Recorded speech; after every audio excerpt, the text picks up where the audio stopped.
Hey everyone, Paul Zinn with the Habegger Corporation, and I'd like to take a few moments here to go over this ductless split system here. We have a multi-head system, and there's a few things that I'd like to address to hopefully help you out in the field. The first of which is actually the connections that you make, the piping down here. When you're making these piping connections here, you want to make sure that you're using a torque wrench on these flare nuts to make sure that they're adequately torqued, both on these connections here, and then these master.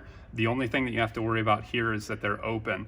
The other thing that we recommend is when you're making this flare to use an oscillating flare tool. That will give you a perfect flare every time. It'll ensure the integrity of the copper is sound all the way around the flare, and it'll really ensure that that flare will hold for the longevity or the life of this piece of equipment. Now, because this is a multi-head system, you have to make sure that there's at least 2 indoor circuits connected to a multi-port system. Inside these valves here, these need to be wide open. Otherwise, you'll get a flow trouble code like P6. Same thing with these master valves up here. So you have secondary down here. These are going to each indoor head. So we have 2 connected indoor heads on this system, and then you have the master valves here. All of these valves need to be in the open position. If you don't, you'll have some sort of no flow code, more likely than not a P6. You'll start overheating that compressor because the compressor isn't being adequately cooled by that refrigerant, hopefully coming back. You'll start burning up that compressor and then the blanket as well.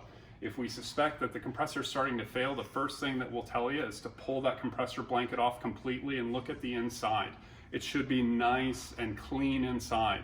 If there's any burn marks, charring, discoloration, brown marks, black marks, hopefully not, that's normally an indication that that compressor was just thoroughly overheated, and unfortunately the damage is most likely done at that point.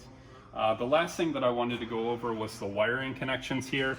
So we have the high voltage here, and then we have the head connections up here.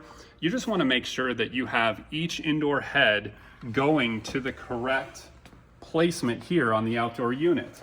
If you have any conditions like an indoor head randomly freezing, more likely than not it's wired incorrectly.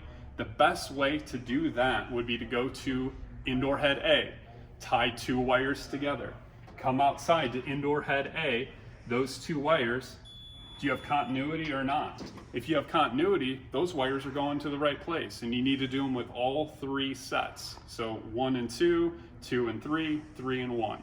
If you have continuity through all 3, you know that wiring is good to that head, and you can check the other one.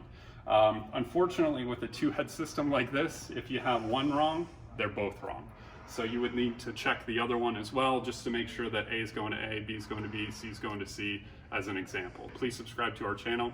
We'll be pushing out more content weekly, and I hope you have a great day. Take care.